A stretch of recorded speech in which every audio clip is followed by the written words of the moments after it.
Assalamualaikum warahmatullahi wabarakatuh. Kami dari kelompok 2 ingin mempresentasikan materi tentang ilmu pengetahuan hukum, dan anggotanya itu berisikan saya sendiri, Najwa Wahyu Fadila, lalu yang kedua ada Laila Rahmawati, dan yang ketiga Hanifa Fauziah.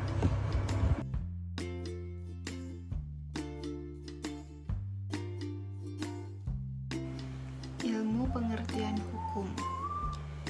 Di dalam ilmu pengertian hukum ini kita akan membahas tentang hak, kewajiban hukum, keadilan, masyarakat hukum, subjek hukum, dan objek hukum. Yang pertama, pengertian hak. Hak merupakan wewenang yang diberikan hukum objektif kepada subjek hukum. Wewenang yang diberikan kepada subjek hukum ini contohnya wewenang untuk memiliki tanah dan bangunan yang penggunaannya diserahkan kepada pemilik itu sendiri. Ia dapat berbuat apa saja terhadap tanah dan bangunan tersebut, asalkan tidak bertentangan dengan kaidah-kaidah yang berlaku. Kewenangan untuk berbuat itulah yang bisa disebut dengan hak. Yang kedua, teori hak. Teori hak dibagi menjadi dua, yaitu teori hak kehendak dan teori kepentingan. Teori kehendak adalah kegiatan atau perbuatan yang dilakukan secara sadar oleh pelaku. Sedangkan teori kepentingan, teori yang mengurusi hak dan kepentingan manusia, sehingga hukum menjadi otoritas tertinggi untuk menentukan kepentingan manusia yang perlu diatur dan dilindungi. Berikutnya, ada macam-macam hak. Yang pertama, eksistensi hak itu sendiri atau hak orisinal dan hak derivatif. Yang kedua, ketertarikan hak dengan kehidupan bernegara atau hak dasar dan hak politik. Yang ketiga, keterkaitan hak dengan kehidupan bermasyarakat. Jadi saya akan menjelaskan kewajiban hukum. Kewajiban hukum adalah syarat-syarat hukum dengan mana subjek hukum terikat untuk menyesuaikan diri. Syarat-syarat hukum adalah syarat yang ditentukan dengan hukum tentang bagaimana orang harus bertindak.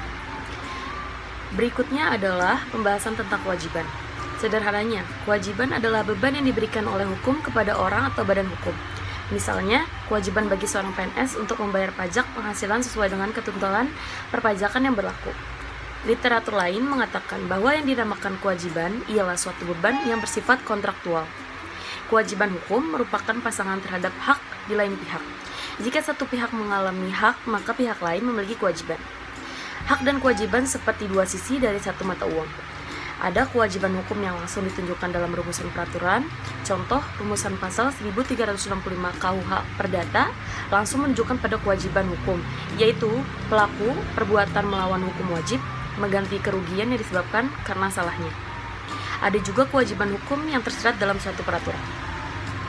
Kewajiban hukum difungsikan sebagai perlindungan terhadap reputasi profesi yang mempunyai standar etis yang tinggi, menyoroti konsekuensi yang dihadapi oleh para akuntan apabila pihak lain yakin bahwa mereka telah gagal memenuhi standar etis, dan menunjukkan bagaimana akuntan publik dapat dituntut secara hukum menyangkut jasa profesional yang mereka berikan.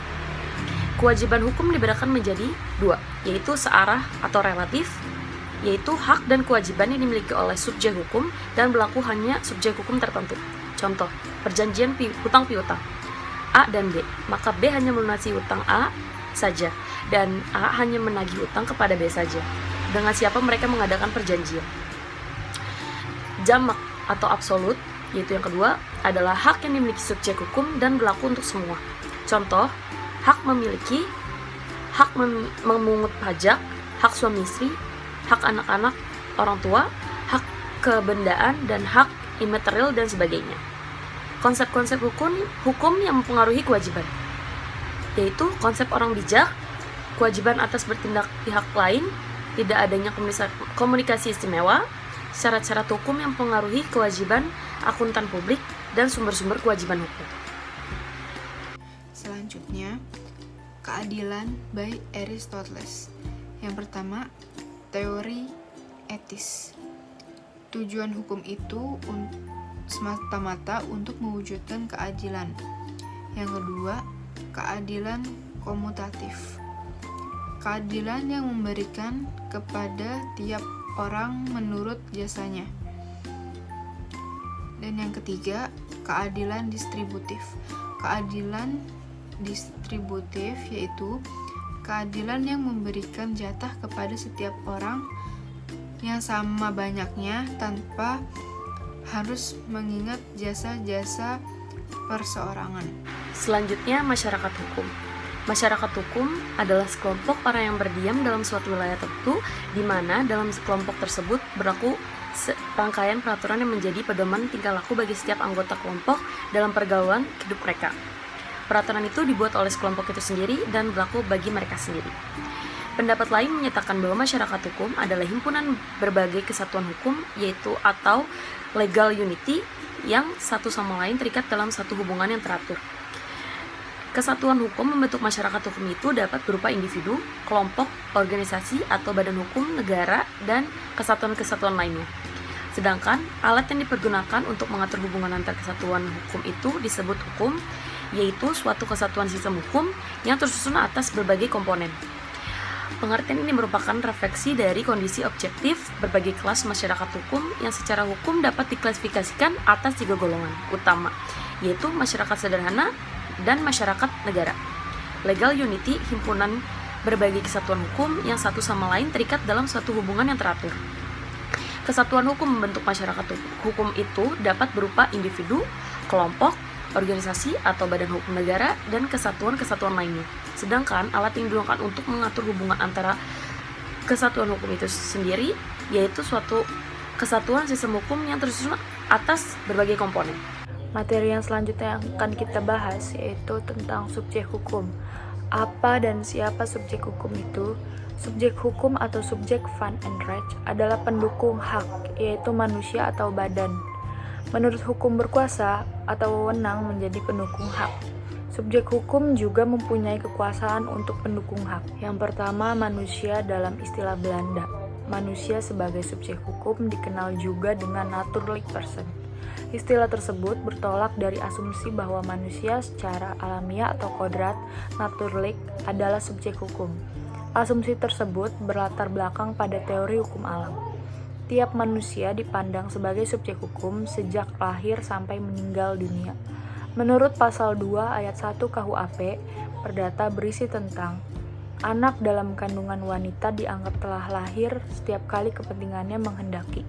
Yang kedua, badan hukum atau rights person dibuat oleh manusia sesuai kebutuhan. Contoh bentuk badan hukum yang bersifat private yaitu yayasan, perseroan terbatas.